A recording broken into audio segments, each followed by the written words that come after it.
Hello, everybody. My name is Terri Garard. I am a coach with Optavia, and I am very passionate about element 4 because it talks about managing your emotions. And this element literally saved my life. I have talked to Dr. A to his face and thanked him for how this element saved my life. So before I jumped on this program, I dealt with very severe depression.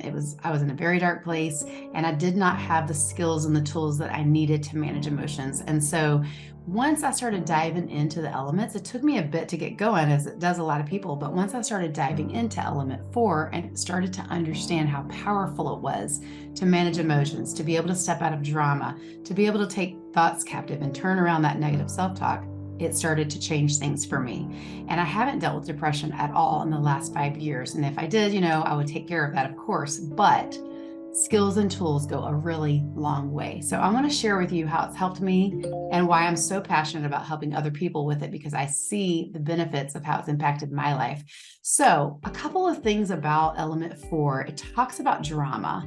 Drama is no good, okay? Because when you step into drama, you get pulled in and it's exhausting. It wears you out. So there are ways to avoid stepping into drama. Your participation is not required. That's a wonderful thing. So if someone sends you something, you can literally not respond. It is not a requirement to respond to a text message or a Facebook message. You can leave it be. You can delete something off your Facebook. It's a powerful button. So you don't have to enter into it. You don't even have to argue your point. You don't even have to defend yourself. You really don't. If you have somebody at your work that's really negative and they're always griping about their job, there's another option. You can shift that conversation. I had this experience when I worked in an OR with a nurse who was always talking about how awful it was. And I was like, hey, what made you get into nursing? What is some of your best highlights from your career? All of a sudden that mood shifts. She goes back to why she was doing this in the first place, and she starts telling stories. And then all of a sudden that whole negative thing lifts. And so you can actually shift a room. You can walk away. If it's the water cooler, you can just say, hey, be right back. And then don't be right back. It's okay to walk away from drama. You don't have to participate in that. So that is a huge game changer. As far as another piece of managing emotions is negative thoughts that we have. We have so many thoughts going through our mind, and we really should be taking these thoughts captive. And we hear this all the time. We know that we should, but how do you do it? What does it look like? One thing I love to help my clients through is starting to recognize this. Start to recognize the voice in your head and when it comes out of your mouth. I used to say really flippantly, oh, I'm so dumb, I can't believe I missed that turn. Or I'm so bad at math. I would just say those things. We all have those things that we say, or maybe we used to say. And so the way that you start to flip the script is you start to say the truth out loud. You don't make up, I'm a rocket scientist if you're not great at math, okay? You're gonna say the truth. The truth is, I know the math that I need to do to balance my finances and to run my business, and I'm not really that interested in learning more. It's not a priority, and that is okay. So the truth is, you know what? I'm good at what I need to know about math. So you start to state the truth out loud. If it was a thought in your head and it just was rumbling up here and you still thought it, say this truth out loud so you can reinforce the truth, and it will help you to stop saying those negative thoughts and get out of that loop and take the thoughts captive. The same thing could be true of if you're saying something like out loud and you hear yourself say it. Maybe you just say, oh, I can't believe I missed that turn. I'm so bad at directions. You know what? Actually, I was having a great time jamming out to my music. So I got distracted. Oh, well, I'm just going to turn around. So you're not making up things. You're just stating the truth out loud. So going through a practice of, and I love to have my clients do that. Take some time this week. Look at when you do this. Catch yourself, whether it's just here or it's coming out, and then start to correct it out loud.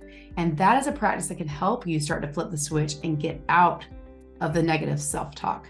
So, I think about how much this element has affected me. And so I'm very passionate about helping my clients work through it. It's worth doing the deep work. And the truth is, you get to choose to respond. You don't have to be reactive to things. I used to be a little bit reactive, but it's taken a bit of work to learn to not do that. I get to choose how I respond. So there's things in our life we can control, and there's things we can't control. Learning to let go of the things you can't, but grab onto the things you can is huge. So sometimes it leads to emotional eating. We have something going on out of control, and we're like, oh, I'm just going to go feed those emotions. But you can stop, challenge, and choose and say, let me take a breath. What do I want most? Even if it's a relationship and an argument's getting heated, you can say, how do I want this to end? What is the most important? Is it the relationship or is it my topic? What do I want the end result to be? And then you respond according to that. You say, okay, my kid is not going to see eye to eye on me with this. So how about I go to the end result? I want my relationship to be intact, even though we don't see eye to eye because my kids are grown. So, there's no other way around it. So I might say, you know what? I respect that we have a different view on this, but I don't think we're going to agree. So what I want to do is take care of our relationship. I care about you and I respect your view. So I might not get into an argument. It's not worth it. Politics, those kind of things, it's not worth it sometimes. It's just going to cause divisiveness. I can choose to respond. And this is like a muscle that you build in the gym. You do this mental work and you keep building it up, and you will get so much stronger at it if you get to practice a lot. And trust me, if you don't do it well, you'll get do-overs, as many as it takes. So that's good news. But I will tell you, I've navigated a lot of things in my life, and I'm currently navigating cancer. And even with cancer, it's not convenient, but here's the thing. I get to choose how I respond. I get to choose how I show up. I get to choose to build my business. Where do I want my business to be on the other side of this? Well, I certainly don't want it to be backwards. I don't want my clients to suffer because I'm going through this. I want to show up well for them. So I get to choose to respond. I don't have to be reactive. I don't have to go curl up in a ball and cry because I can't, that's not going to fix it, So I get to choose. I'm going to show up well, and I'm going to manage my emotions, and this lowers stress, lowers blood pressure. There's so many diseases that come from mismanaged emotions. So this element is worth doing the deep work, the hard work, and the hard work.